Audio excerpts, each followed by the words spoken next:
बच्चों के लिए एक दिलचस्प नावल कनीज़ शहज़ादी 30वीं किस्त मुसन्निफ मुख्तार अहमद। इस दिलचस्प किस्तवार नावल की चौथी किस्त के लिए हमारे चैनल को सब्सक्राइब करें और बेल आइकन दबाना न भूलें। कनीज़ शहज़ादी 30वीं किस्त मुसन्निफ मुख्तार अहमद। अभी उसे वहां सोए हुए ज्यादा देर नहीं हुई थी कि वहां पर बाग का मालिका निकला। वो खूब लंबा तरंगा और लहीम शहीम शख्स था और शक्ल और सूरत से बेहद खौफनाक नजर आता था। उसके चेहरे पर बड़ी बड़ी मूंछें थीं और उसकी आंखें बिल्कुल सुर्ख हो रही थीं। शरीफ को अपने बाग में सोता देखकर उसका चेहरा गुस्से से लाल पीला हो गया। उसने एक ठोकर मारकर शरीफ को जगाया और बोला, क्यों बे, ये तेरे बाप का बाग है?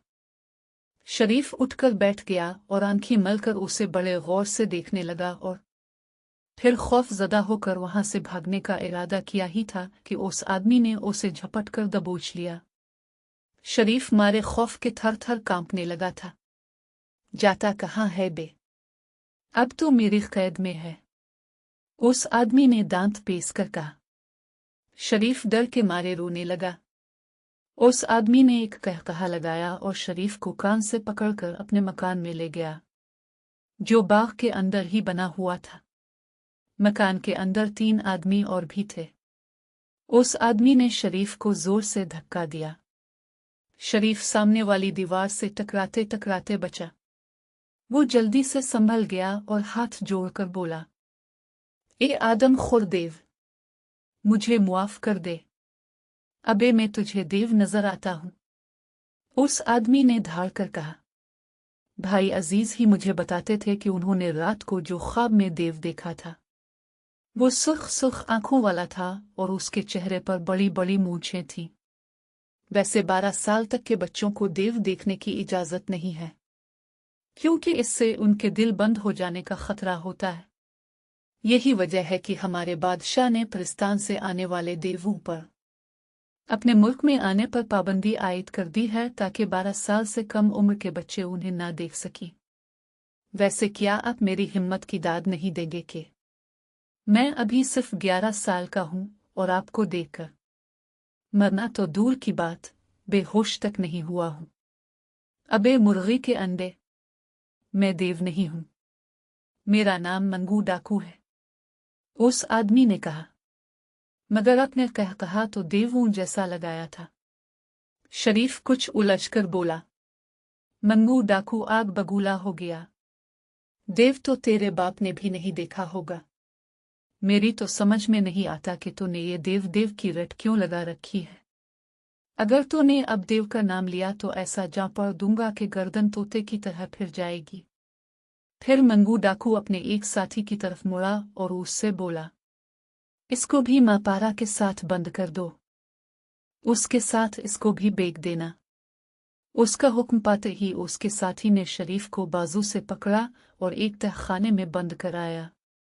तहखाने में मोमबत्ती जल रही थी। शरीफ ने मोमबत्ती की रोशनी में एक निहायत हसीन और जमील लड़की को देखा, जो कि 16-17 साल की होगी। वो लड़की हैरत से शरीफ को देखने लगी।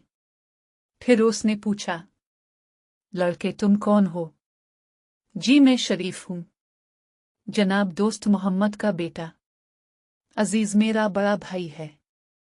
अपनी अम्मी का नाम मुझे अभी तक नहीं मालूम हुआ, क्योंकि हमारे अब्बा कभी तो उन्हें शरीफ की माँ कहकर बुलाते हैं और कभी अजीज की माँ। शरीफ ने शर्मा कर कहा। लड़की हंस पड़ी, फिर चौंक कर बोली, मगर तुम मंगू डाकू के हत्थे कैसे चढ़ गए? मुझे नींद आ रही थी, मैं उसके बाग में सो गया। वो नाराज हो गया और मुझे पकड़कर यहाँ बंद कर दिया। मगर आप कौन हैं? मैं बदकिस्मत मापारा हूं। जब से मैंने होश संभाला है, खुद को मंगू डाकू के कब्जे में ही पाया है।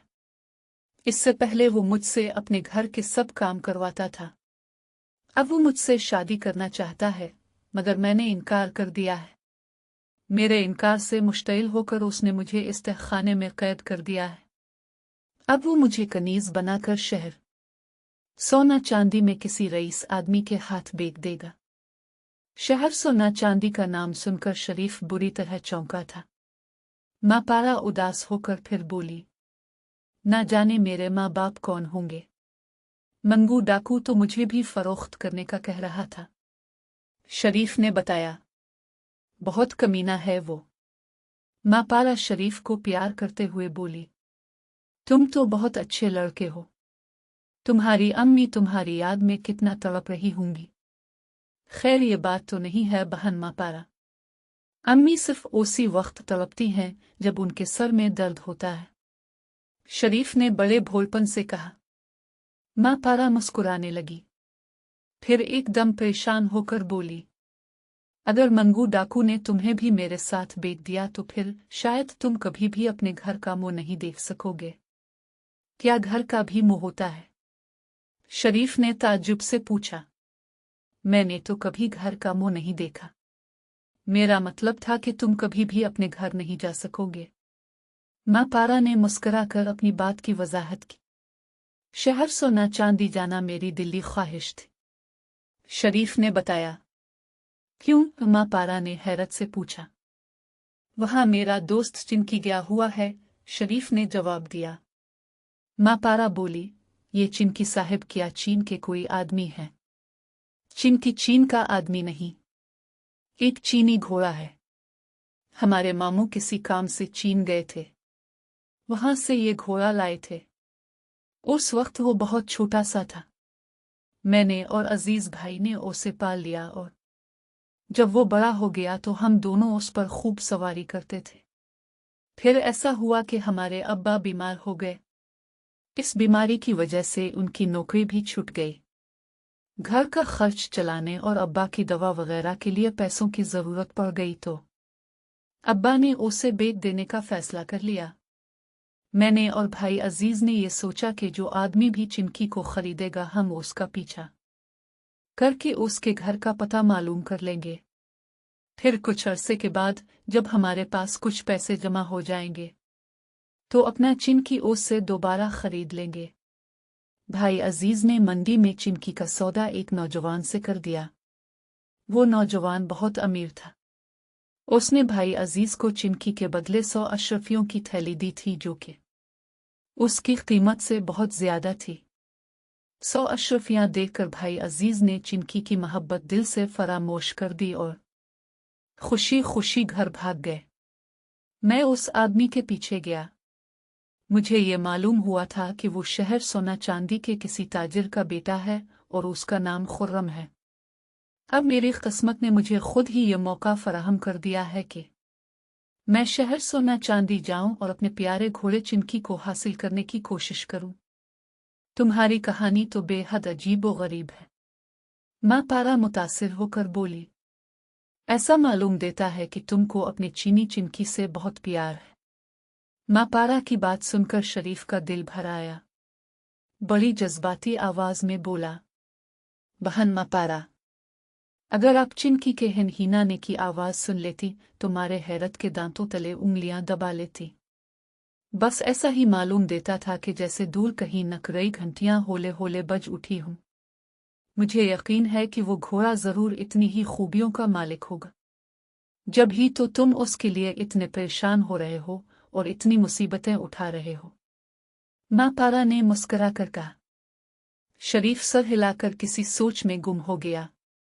इस दिलचस्प किस्तवार नावल की चौथी किस्त के लिए हमारे चैनल को सब्सक्राइब करें और बेल आइकन दबाना न भूलें। इस मतबूआ तबाजाद नावल के जुमला हुकूक बहक मुसन्निफ महफूज हैं।